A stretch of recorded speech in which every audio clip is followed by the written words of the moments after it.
Assalamualaikum warahmatullahi wabarakatuh. Selamat berjumpa kembali kepada Bapak dan Ibu para pejuang P3K. Mudah-mudahan selalu dalam keadaan sehat dan tetap semangat dalam belajar mempersiapkan diri untuk tahap yang ketiga. Dan mudah-mudahan di tahap ketiga besok kita bisa sukses menyandang guru P3K dengan NIP yang sudah kita terima besok. Dan selamat berjumpa kembali juga dengan cermin pendidikan, dan kali ini pada bagian yang kedua, kompetensi teknis dalam bentuk soal-soal yang terbaru. Kemudian kita lengkapi juga dengan pembahasannya dan juga menggunakan kata kunci supaya kita bisa lebih mudah menentukan jawaban yang akan kita pilih nantinya. Dan tidak lupa juga pada cermin pendidikan kami mohon maaf kepada Bapak dan Ibu, mana tahu dalam pembahasan ataupun pembacaan soal masih ada yang kurang berkenan atau belum pas di hati Bapak dan Ibu, kami mohon maaf dan mari kita koreksi bersama-sama. Dan yang paling penting pada Bapak dan Ibu, jangan lupa untuk klik like, subscribe, dan komen bagi yang baru menemukan channel cermin pendidikan. Dan yang paling penting, aktifkan notifikasi loncengnya supaya kita tidak tertinggal di pembahasan-pembahasan soal berikutnya. Baik, langsung saja Bapak dan Ibu, kita mulai saja pembahasan kita kali ini. Untuk soal nomor 1, untuk di bagian yang kedua, yaitu dalam sebuah diskusi pada suatu kelompok dan suatu mata pelajaran, disinilah para siswa diberi masalah, yaitu tugasnya harus bisa mencari solusi masalah tersebut bersama-sama dengan kelompoknya. Biasanya, hasil dari solusi pengalaman yang sebelumnya didapatkan lebih mudah karena berasal dari pengalaman sendiri. Contoh tersebut merupakan contoh teori belajar. A. Kognitivisme, B. Sosial, C. Humanistik, D. Behaviorisme, atau E. Konstruktivisme. Kita lihat kata kuncinya Bapak dan Ibu. Kata kuncinya itu berasal dari pengalaman diri sendiri. Mari kita bahas Bapak dan Ibu. Teori konstruktivisme yaitu teori yang mengedepankan peningkatan perkembangan, logika dan konseptual pembelajaran dan menghubungkan pengetahuan baru dengan motif tersebut. Nah, sehingga bisa kita simpulkan untuk nomor 1 ini jawabannya adalah konstruktivisme, yaitu yang berasal dari pengalaman atau peningkatan perkembangan logika konseptual dari pengalaman peserta didik itu sendiri. Lanjut untuk nomor 2. Penilaian hasil belajar dalam pendidikan dilaksanakan atas dasar prinsip-prinsip yang jelas sebagai landasan pijakan. Prinsip dalam hal ini berarti rambu-rambu atau pedoman yang perlu dipegangi dalam melaksanakan kegiatan penilaian hasil belajar. Untuk itu, dalam pelaksanaan penilaian harus memperhatikan prinsip-prinsip berikut kecuali. Ini sangat besar sekali Bapak dan Ibu, kecuali hati-hati ya Bapak Ibu. Apakah A. Mendidik, B. Objektif, C. Terbuka, D. Valid, atau E. Konseptual.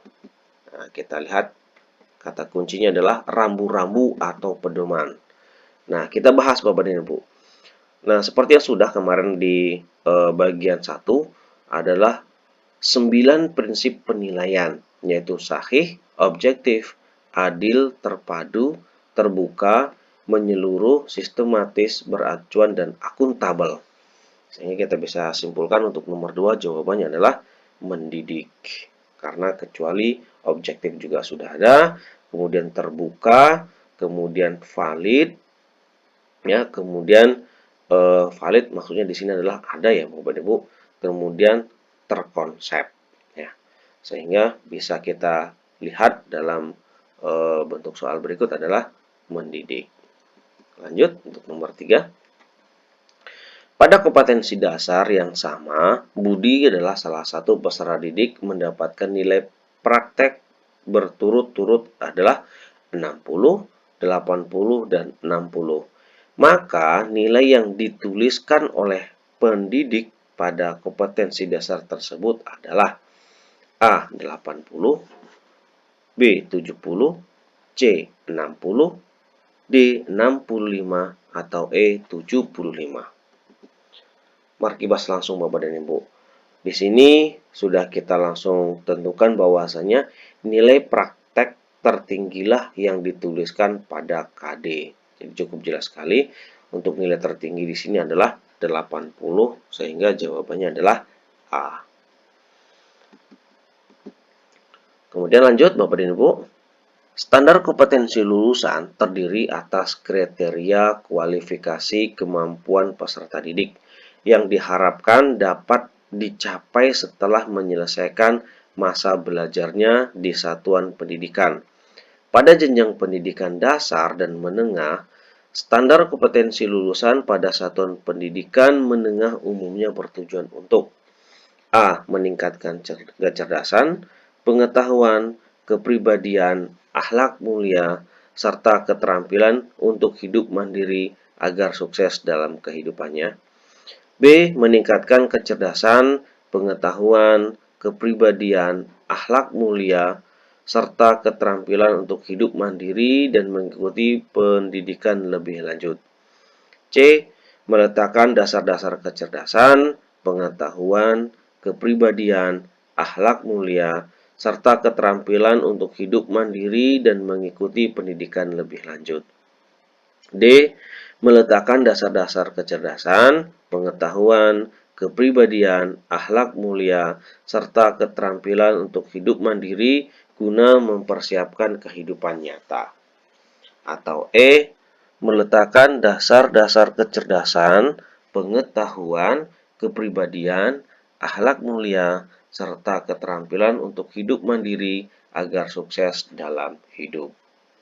Kita lihat kata kuncinya yaitu standar kompetensi lulusan pada suatu pendidikan menengah umum. Ya, Bapak dan Ibu, ini adalah kata kuncinya. Mari kita bahas Bapak dan Ibu.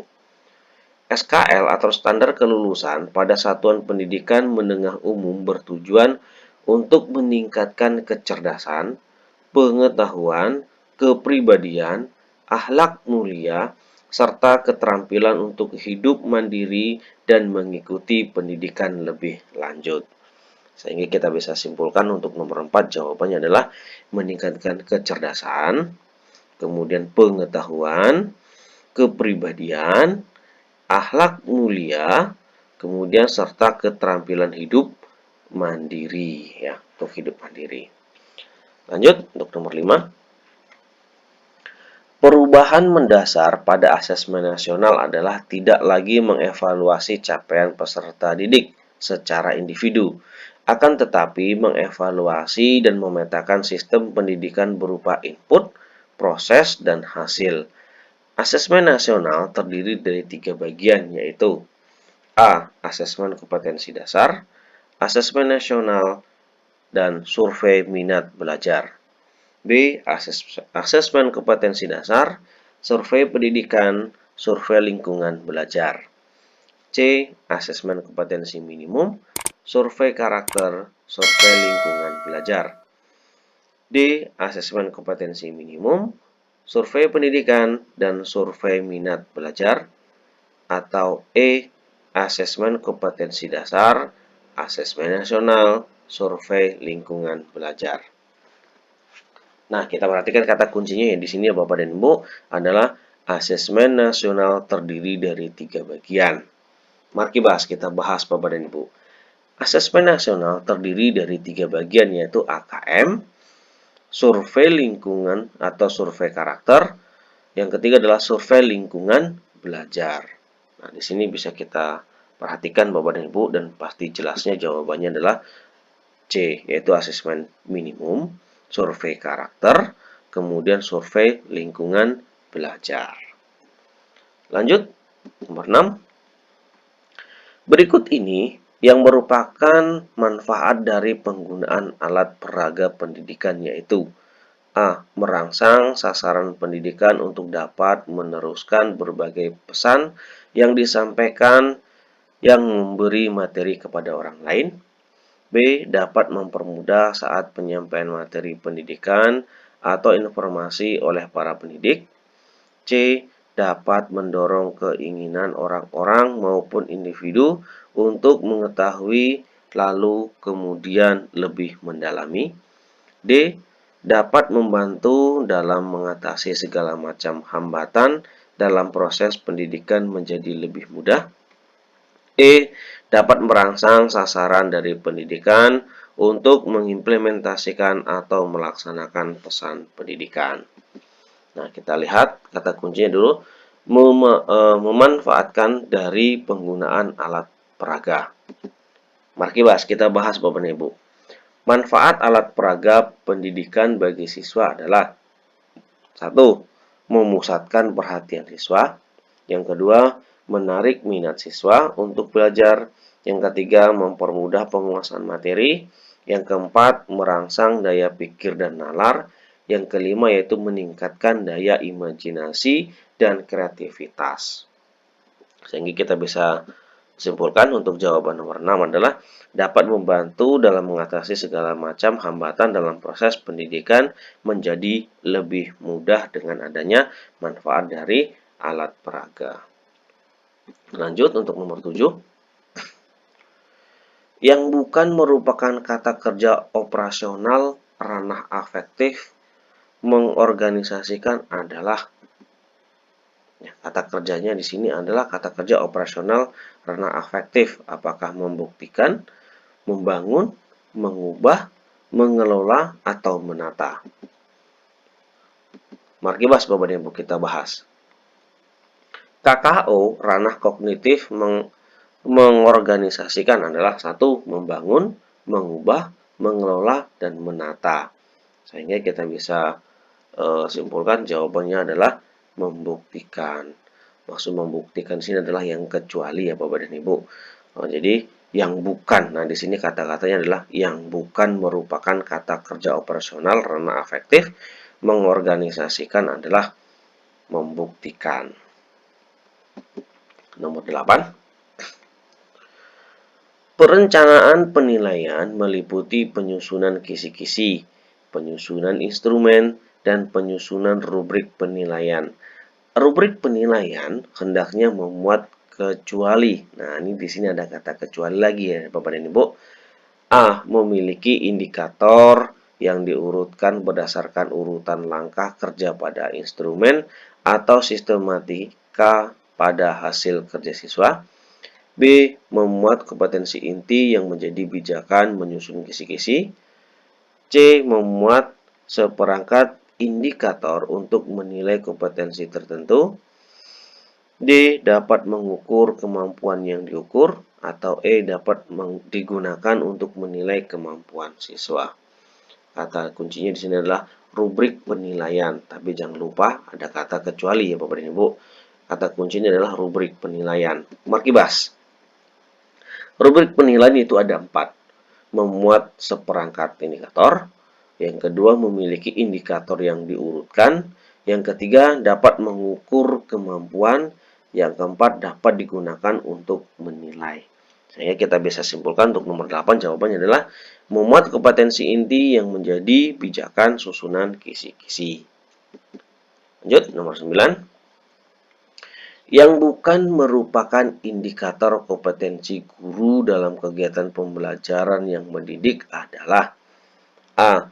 Guru melaksanakan aktivitas pembelajaran yang bertujuan untuk membantu proses belajar peserta didik, bukan untuk menguji sehingga membuat peserta didik merasa tertekan. B. Guru melaksanakan kegiatan pembelajaran sesuai isi kurikulum dan mengaitkannya dengan konteks kehidupan sehari-hari peserta didik. C. Guru mengolah kelas dengan efektif tanpa mendominasi atau sibuk dengan kegiatannya sendiri agar semua waktu peserta dapat dimanfaatkan secara produktif. Atau D. Guru mengkondisikan informasi baru, misalnya materi tambahan, sesuai dengan usia dan tingkat kemampuan belajar peserta didik.